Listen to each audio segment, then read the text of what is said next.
back again, back at the stadium. Spurs v Wolves, Premier League. It's going to be a tough one today, extremely tough. They are a very good side. We're all fighting for that now fifth spot, which gets you Champions League, hopefully. But so many teams are in it for the top four now, for that fourth and fifth spot. Now that Chelsea have dropped form, United are coming back up in it. You've got your Sheffields and Wolves are in the mix. Honestly, it's a tight one, and today is a very important 6-pointer in that race for that Champions League spot. I am extremely hungover. It's my birthday literally a week from today, and my mate's was earlier this week, so we did a little joint party thing, and yeah, can't say I'm not in the great headspace today. And knowing that Lloris is injured, we've got really a different defence in terms of the centre-backs. It seems like Tanganga and Sanchez are partnering up in the centre-backs together, which I think should be good. Like, we needed something different, and we'll find out whether it works out. I guess, well, you'll know by now, but we'll see if that's any good. Apart from that, Troy Parrott makes the bench, which is absolutely brilliant. He needs to get involved. To be honest with you, I don't think I could predict today's game. I think the odds are we're going to lose or go for a draw, because we can't score recently without strikers, and yeah, the defence has been a bit shaky. So I've got no idea what the score's going to go today. I'm going to pull a 2-2 out of the hat. We'll go for that. I think today will be 2-2. They're a quality side. But I just want to get inside now. I want to get some water, get to my seat, and hopefully see a Spurs win. Quite Spurs. Trying to watch football hungover is not the one. Got food though, so needed. I haven't eaten today. But yeah, when I want to chant and scream and shout, and when my brain's banging inside my head, it's not the one. But either way, we're still going to chant, still going to pray that we get the win, still going to sing. Let's go.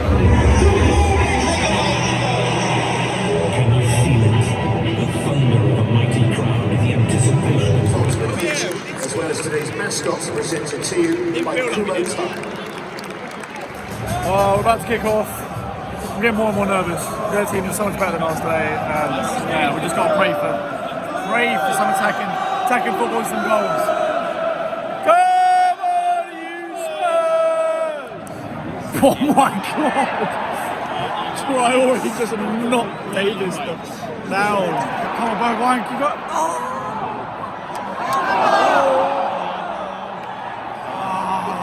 Opportunity, good chance to counter attack. We didn't get anything from it. Yes!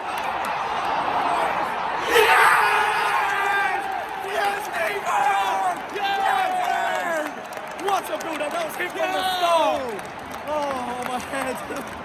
Oh my head! Come on! That is what we need. Finally, we're not going 1-0 down.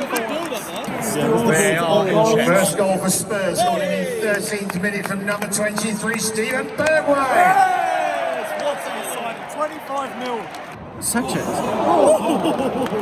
That was a very audacious attempt by Sanchez, man. Little flick up and try to, I don't know, kick over his end into the goal.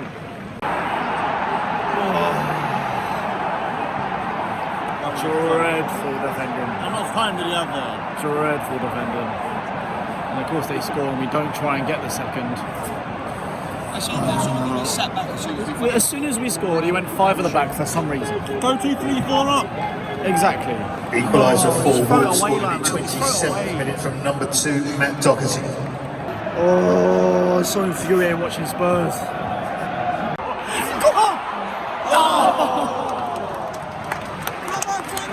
Almost something right before the end of the first half. Almost something. Get it now! Oh my God! Oh, left foot as well. What? Oh, Sergio, who for the past 20 minutes has been very, very poor, has just pulled out a stunning left foot. Second goal for Spurs, scored in the 45th minute from number 24, Serge Aurier. Yes! Kind of came out of the blue. I can't believe it. What a finish! Just what we needed right before the end of the half, end of the first half. That's the best strike I think he's ever done in his life. Oh my word! End of the first half. Tell you what, we were amazing the first 10-15 minutes, but it's just the whole mindset of having 5 at the back, and it just didn't work out since then. And luckily, we've had Aurier come out with an absolute peach at the finish on his left foot to make it 2-1 right before half time. Perfect. Come on, you Spurs. Second half underway, let's go. Come on, you Spurs. The football is already so much better this second half than the end of the first half was, so we need to capitalise to get a third goal. Come on, you Spurs! That is so much better. Come on, you Spurs. What's up? Whoa! It's a ball, it's a Bergwijn. Onto Deli's head. Just wide of the post. That is so much better. And that's kind of atmosphere we need as well. Go on, Tottenham! Brilliant. All the players are saying offside, and I hope they're right. But, oh, they just scored an 8 goal. Please. No, he took him out. That's what I'm saying. I said I'll take the foul. Oh. Please be offside. Please be offside. That was way quicker than normal. No, yes it wasn't. Equaliser. So, I said, literally just said this. We need to capitalise while we're playing well. And we go and concede. Oh, straight after Delhi's perfect chance as well.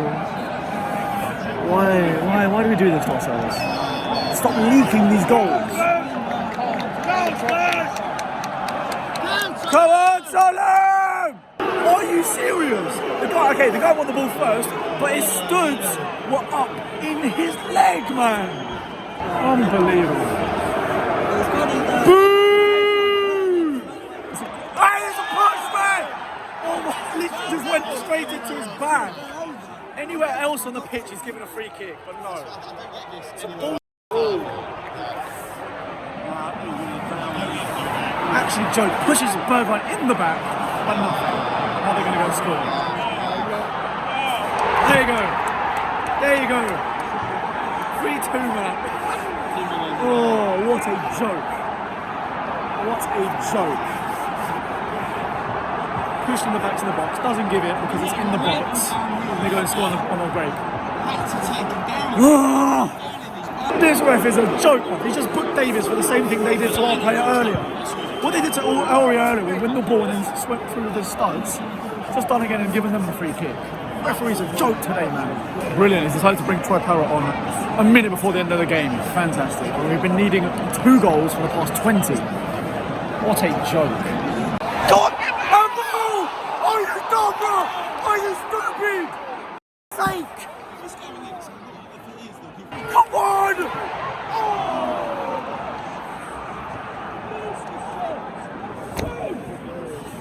Fucking joke!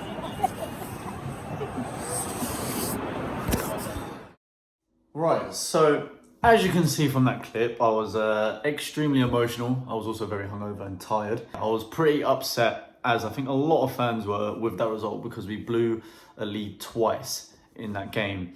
And what I kind of wanted to do is just break down why I think us playing 5 at the back just doesn't work, and clearly hasn't worked, because as far as I'm aware, we haven't won a single game playing 5 at the back, from what I can remember. And of course, like, just take everything I say with a pinch of salt. I'm not a football analyst. I haven't been a coach of a football team for years. So, like, I'm not talking as a professional point of view. I'm viewing this as a fan perspective. I'm going to the games week in, week out, and these are the issues that I'm seeing. And this was the issue with yesterday's game against Wolves. This is what our formation was. Hopefully you can see this, but this is effectively what our formation was, right? We've got Gaza in goal, we've got the 3 centre-backs, Davies, Aurier, Winks, Lo Celso, Dele, Lucas Bergwijn, some sort of variation of that, but we were going 5 at the back. What was working really well in the first, I'd say, 15 minutes of the game, like up until we got the first goal, was a lot of our moves were coming through the middle. We had Lo Celso, who was pretty much being the maestro in the team, again, who impressed me a lot recently. He was pretty much controlling everything, and all the moves came through him. So, like, we go through the middle, and he would either play it through to Lucas. There'll be a lot of one-touch or quick passing moves, which, to be fair, we haven't seen for a long time. But either way, it was mainly coming through this guy. The issue that we were then having with the 5 is that we stopped passing through the middle and through Lo Celso, who is literally supposed to be the assister in the team. Instead, what ended up happening is if you had Davies push up here, and you had Aurier push up there as well. And almost every single attack I noticed was being passed left and right and making its way to Davies and Aurier on the left and right wings. Now, the problem with that for this team is that Davies is not quick. He's not an attacking player. He's a great defender, but he's not an attacker. He's not a winger. And Aurier, I think a lot of you guys can agree with me, is that, I mean, defensively he's not great. He's arguably much better attacking, but overall as a player, the quality of player to do what's needed to be asked of him to be right wing back, right back and right wing is not good enough. So the problem is we're trying to force the ball out wide when we're playing the 5 at the back and try and cross in, either way from both of them. And again, why this is a massive issue for a team that we have at the moment, given our injuries, is that we have no target man in the middle. Dele Alli was almost playing like a false 9 position. I think a lot of the times he was the furthest guy further up, and we all know he can head the ball. But more often than not, we found the case that when we were crossing, especially in the second half, it was either Bergwijn or Lucas in the middle. 2 of the shortest guys on the pitch. So first of all, we're forcing the ball through to wing backs who aren't great attacking players, who aren't known to be incredible crossers of the ball, into players who, I mean, I know despite Lucas is good with heading the ball, but you've got, what, a 5'8" and 5'7" player going up against Bolly and all their other centre-backs who are at least 6'2". And it just clearly just wasn't working. I mean, I know Dele came closer with a header, but we're just forcing that every single time. And we stopped passing it through Lo Celso, who we all know has been a class act and is very, very, very good at controlling the game from the midfield. And I thought that was a massive issue. We looked so great going through the middle when we can pass and move quickly, but as soon as we stopped doing that and tried to play out wide to wing backs who, 1, he isn't a wing back, and 2, quality not great, it just doesn't work. Now, fair credit, I think the scoreline doesn't really help the centre-backs because in my opinion, I think Sanchez had another good game. I think Dyer was very good. I know I've slagged them off recently, but I thought his game was actually pretty solid. There was a lot of clean tackles that he managed to put in. However, this formation, given the fullbacks that we have and the attackers that we have available, it just doesn't work. The other main issue I have is from goal kicks. When we've got these 3 centre-backs here, now that defenders can come into the box, you've got Sanchez and Tanganga coming either side of Gaza, pretty much in the 6-yard box. Now, I think a lot of you guys can agree with me in that Sanchez, as much as I think he's been obviously very good recently, he's a great tackler and just he's defensively very solid. We all know he has not been very great on the ball. And this is where another issue comes in with this, is that he's always coming deep to collect it, and we're trying to do these short passes to him. And because he's not great on the ball, a lot of the passes ended up being panicking ones out wide to Serge Aurier. And we saw one against Wolves. Literally, he just funded it out of Aurier and it went off and possession was given away. I'm pretty sure I saw a stat, and don't quote me if I'm wrong, but I'm pretty sure it was something like 70% of our goals that we've conceded has been from us either giving the ball away or from a set piece. Because of things like this, because we don't have the certain type of players to play this 5 at the back system, especially while Toby and Jan are clearly out of form. So I think it's a massive issue for us, and I'd love to see us go over the back 4. I don't know whether it be Davies, Dyer, Sanchez, Aurier, or Davies, Tanganga, Sanchez, Aurier, or even bring Toby back, so it's Davies, Toby, Sanchez, Aurier. I just can't see this 5 at the back working for Spurs. And it clearly shows because we haven't won a game doing that. It's not like we were doing a back 3 like we were towards the end of the game. It's a flat back 5 we end up doing for the defensive duties a lot of the time. And that's a lot of defensive tactics that a lot of Spurs fans don't want to see. I think with the players that we have, especially when we've got wingers like Bergwijn and Lucas, they're the ones that should be out wide attacking the players. Even young ones like Sessegnon when he's back from injury, they should be out wide attacking, not having your wing backs who aren't very good attacking going for crosses in the ball. I don't know, it's just... It's my opinion. It's frustrating to see because I'm pretty much seeing it every week now, and I hope it changes, and I think we should go for a flat back 4. But if you don't agree, or if you do agree, please let me know in the comments below. That's it from me. My rant about the formation's over, and next up is the FA Cup, so I'll see you then. Coins first. No, there ain't no stopping us. Fly without boarding pass. Couldn't catch me, I be moving fast.